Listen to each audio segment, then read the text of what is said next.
We're going on the record in the matter of the city of Riverview with Miriam Sharif, 231949. I need paperwork for the other one in custody, please. And counsel, your appearance, please. Your Honor, for the record, John Wolf, P30758 on behalf of Ms. Sharif. Thank you, Ms. Sharif. Your name, please, for the record. Good morning, Your Honor. Miriam Sharif. All right, thank you. Today's the date scheduled for sentencing in this matter on your client's plea to disturbing the peace, which is an amended charge from the disorderly conduct, possession of nitrous oxide, and the interfering with public safety officer was dismissed. And counsel, did you have an opportunity to review the report and recommendation with your client? Yes, we had, Your Honor. All right. And are there any corrections that need to be made? Your Honor, as far as any corrections, deletions, or additions, no. However, Your Honor, I do want to put on the record some other information that has just been brought to my attention. She has been directed from the jail to notify.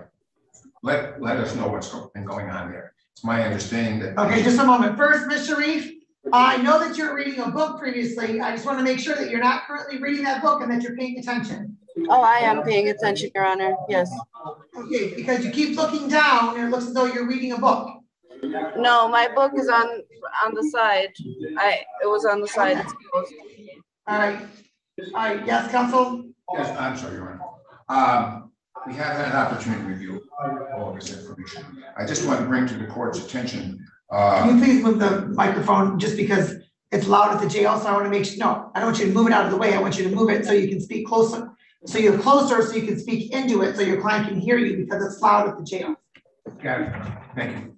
Your Honor, it's my understanding that on more than one occasion, since she's been in the Wayne County Jail, she's been assaulted and has made appropriate reports. Clearly, that the jail at this point in time is not a safe environment for her. As far as the recommendation, Your Honor. Well, it doesn't appear that out of custody is a safe environment for your client, quite frankly, counsel. I understand that as well, Your Honor. We can only deal with what we have. That's the court is well aware. She does have a very serious abuse problem, particularly with nitric oxide. She has been going to counseling. Counsel, I need you to speak directly into the microphone because I don't know that she can hear you. So please adjust the microphone up and then speak directly into it. She has had a serious drug problem. She's addressing that drug problem. She has been attending prior to her previous incarceration rehab in Tuscola County. She also has been going to counseling.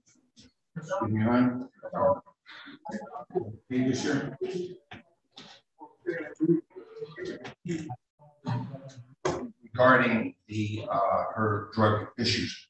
She is also she was released from Tuscola County for a similar charge. And Your Honor, did have a jail review just prior to this incident. She also has submitted. Perfect. Thank you, Your Honor.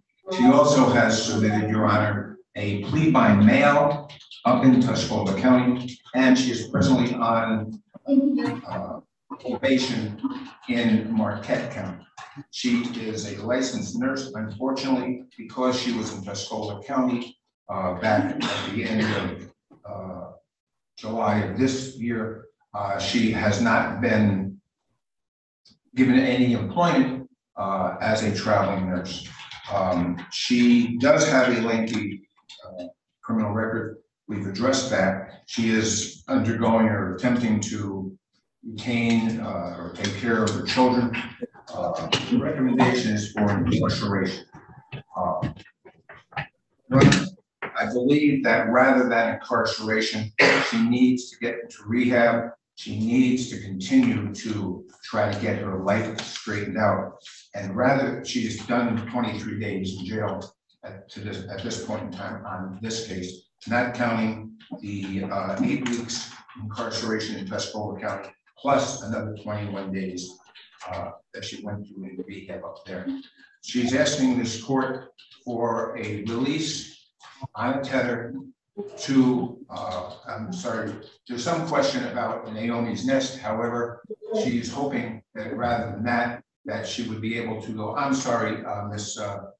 Sharif, you said instead of Naomi's Nest, you wanted to go to where?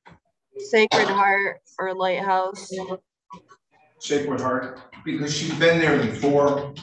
She was successful for a period of time coming out of that location.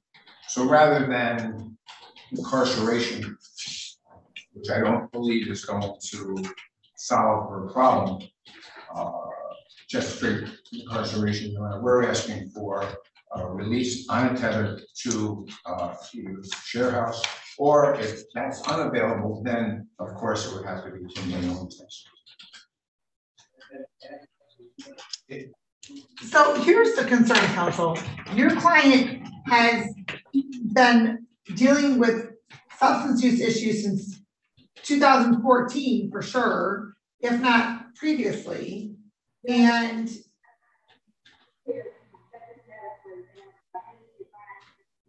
even more so, your client has 2 children that she has now gone from having 50-50 custody and parenting time with to 8 hours a week.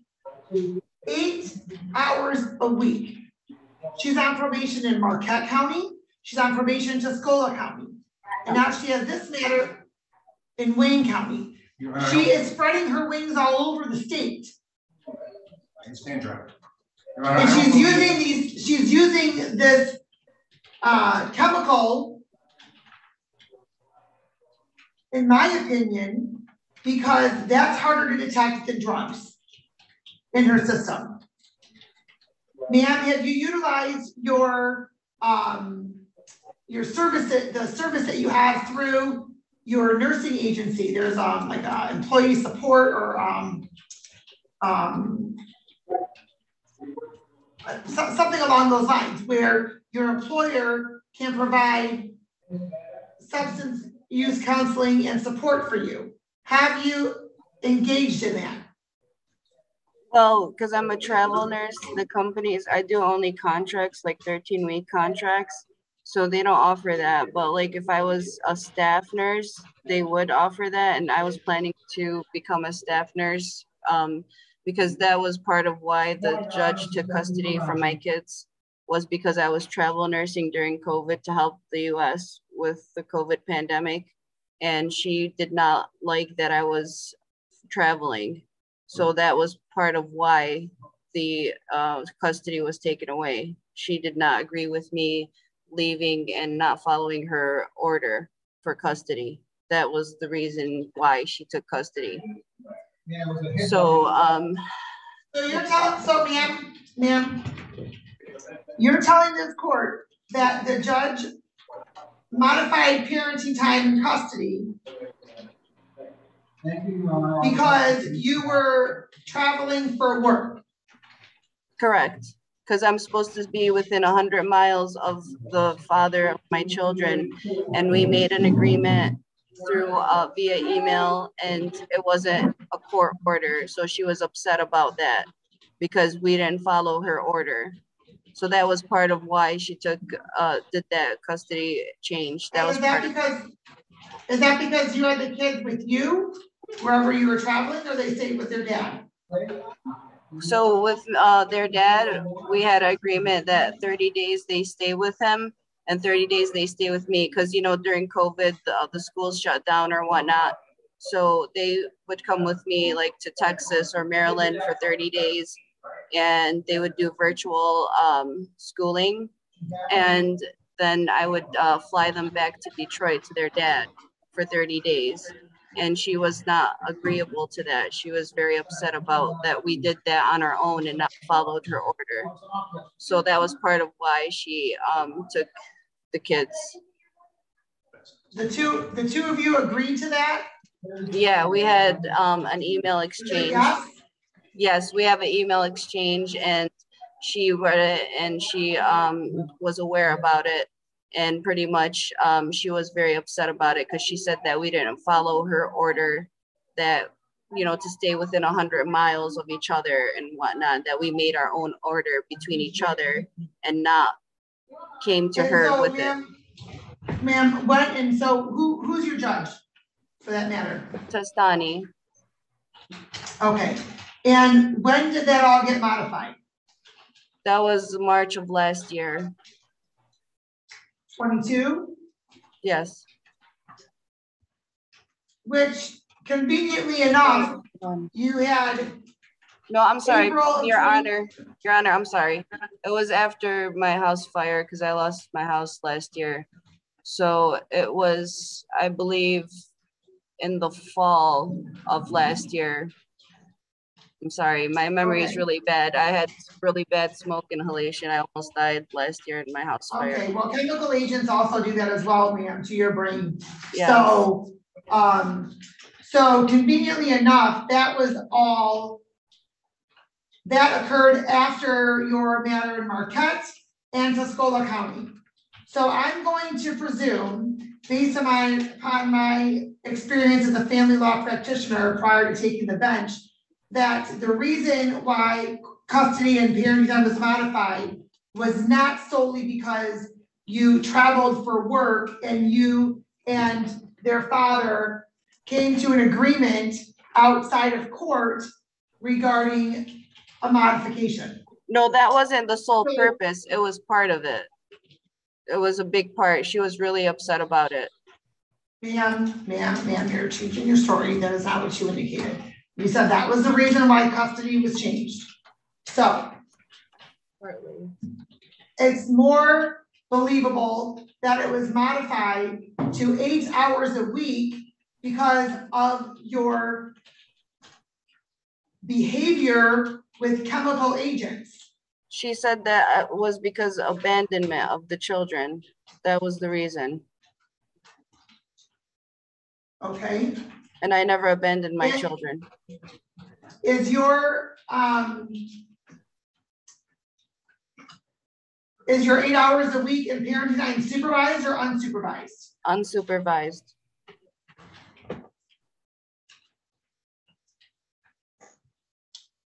And my ex-husband has a very long domestic violence history. I was married at 16 and he abused me and stabbed me, and I pled the fifth so he doesn't go to jail for 30 years.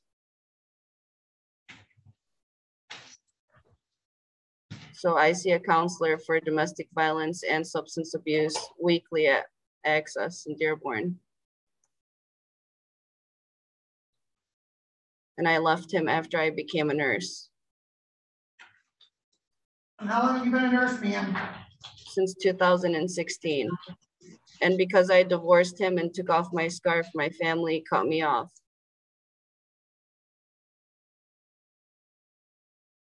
Okay. Well, ma'am, since 2016, well, even before that, let's see, you had a possession of marijuana or synthetic equivalents, operating while impaired, improper transportation of medical marijuana in a vehicle, operating while impaired, disorderly person or jostling at Wayne County Airport, chemical agents prohibited use, reckless driving and chemical agents prohibited use. And your reckless driving apparently was while you were under the influence of the chemical agent up there in Tuscola County. Well, because you were originally charged with operating while intoxicated, third offense. And that was reduced to a reckless driving.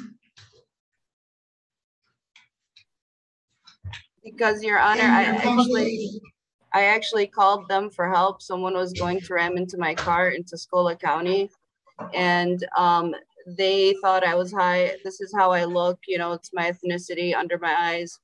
And they took me to the hospital. They drew my blood, and there was nothing in my system. And I actually called the U.S. Marshals. I'm currently working on speaking to them about the incident and reporting it. And they actually sent me some stuff, an email for me to fill out and to send to them. I just haven't had the chance because I've been incarcerated. But I called the U.S. Marshals and the FBI, and I'm going to call CARE as well, because I called the officers for help because someone was going to ram into my car. And because I feel like I am Middle Eastern and I drive a BMW, I feel like I was racially profiled. And there was nothing in my system. They drew my blood. There was zero of everything at McLaren, and I can give you the proof of that.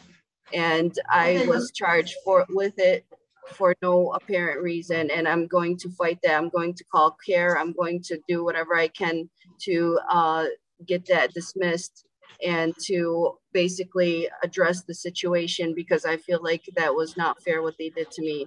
And I have PTSD from, you know, that situation. Basically, if I need help to call the police, I am scared to do that. So now, even though that I feel like they were supposed to serve and protect, I feel like that was not the case in Tuscola County.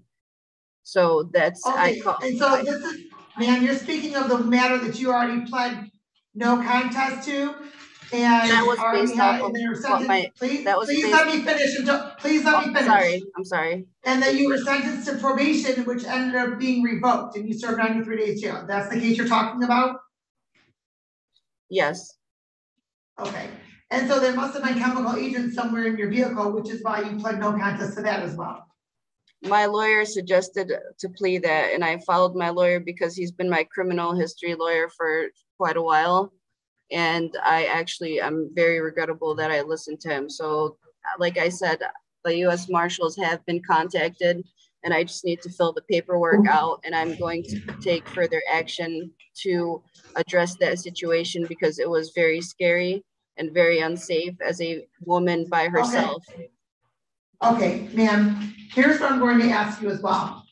Have you had any communication with the State Board of Licensing regarding your nursing license? Yes, ma'am. And so what is the status of your nursing license? I have not heard back from them, and I heard because they're so busy and backed up because of COVID, that's probably why. And honestly, like, my nursing license expired 8/23 of this year. So I have to pay to renew it, and I'll probably get something in the email or mail about that. But I did email them, and I did call, and I let them know what's going on. All right, because you're required to report any criminal conviction, correct? Yes, ma'am, and I have. And so since 2016, you've had 1, 2, 3, 4, 5 criminal convictions, and up until August, when you did not renew your license, you're still a validly licensed nurse? Yes, my brother was murdered in 2015, and that's why I became what I became at the time.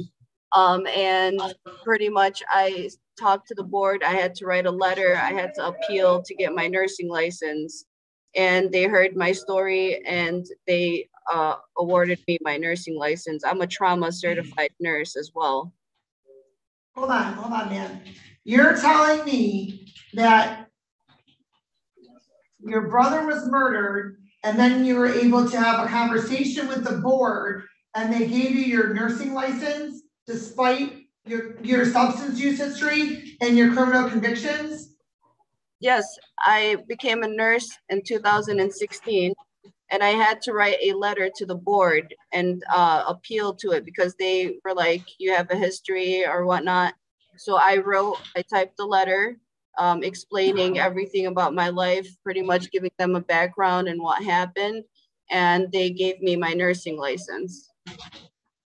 Okay, so they initially declined to give you a nursing license because of your criminal history, and then you had to appeal, and then they still granted you your license, and perhaps the original denial was what they should have stuck with, given your criminal history and your substance use.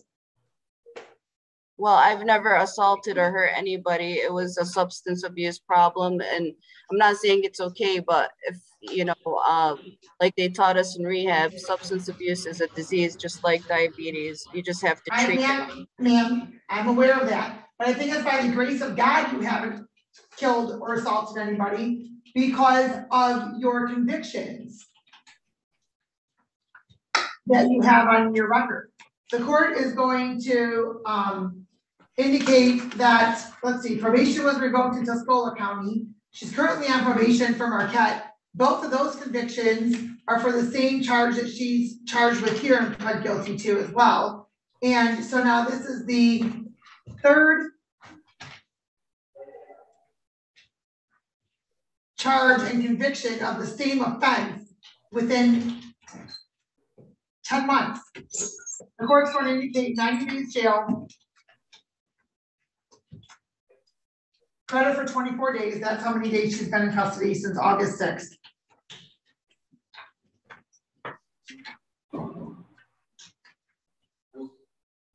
All right, a little more.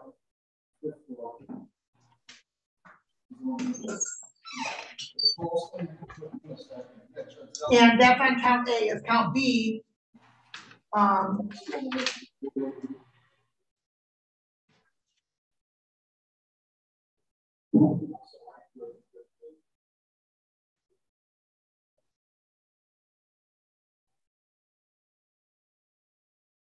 Lifestyle piece. I believe there was only one count that you pled to.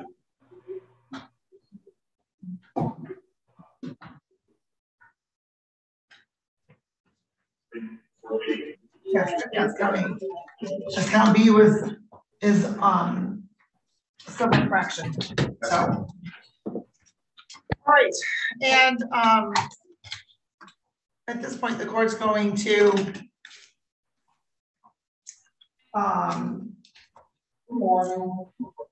suspend fines and costs, as I don't know when she'll be back to work. Thank you,